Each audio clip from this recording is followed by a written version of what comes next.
my overall summary of the aquifer system. Oops, and let me go back one. And that was also in response to the question, where does my drinking water come from?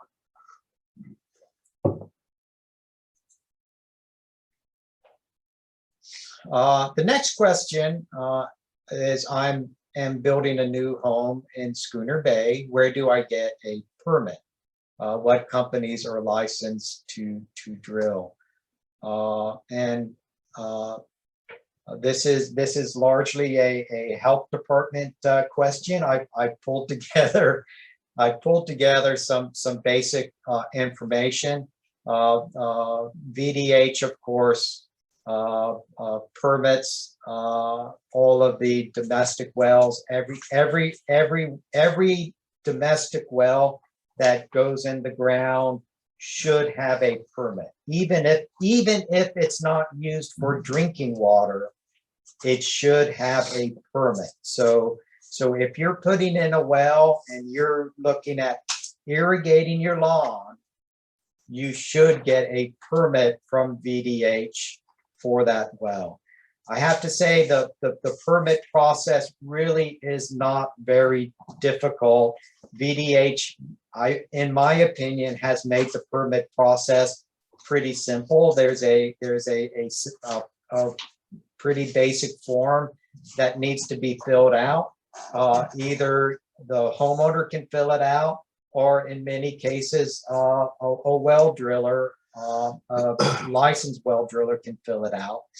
I give links, and the web page link is shown on the slide to access the private well program page. John, I don't know if you have anything else you'd like to add. Yeah, sure, Britt. Thank you. You know, as Britt said, you know, come to the health department. We'll give you a permit. We try to process those as quickly as possible. You know, one of the things that some folks ask is why is it important to have a permit for every single well? And you know, Britt mentioned in previous slides, you know, most of our drinking water aquifers are confined aquifers. So really, we want to make sure that if people are puncturing holes through those confining layers, that they're doing it in an appropriate manner, so we don't end up commingling the aquifers and, you know, risking the potential for, you know, contaminants that might be in the superficial aquifer to leach down into our lower confined aquifers. So I think that's, you know, that's one definite reason why we want to see permits for every hole, not just for drinking water wells.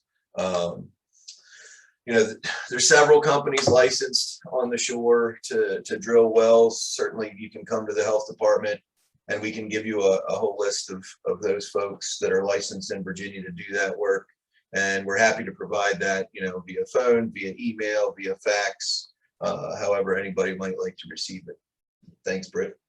And I'd also like to emphasize, you should, if you are going to have a well drilled, you should use a well driller that's licensed in the Commonwealth. Can't you drill your own well? So in Virginia, you cannot.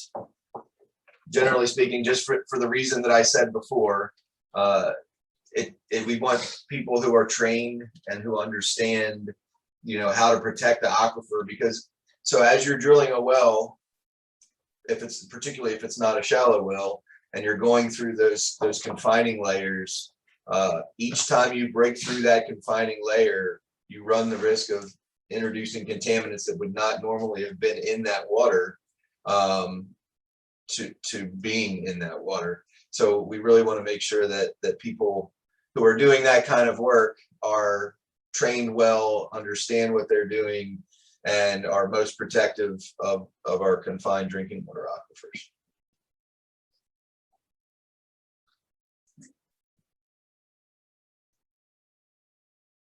And this is a continuation of that question, and this is actually gives a link also to licensed well drillers.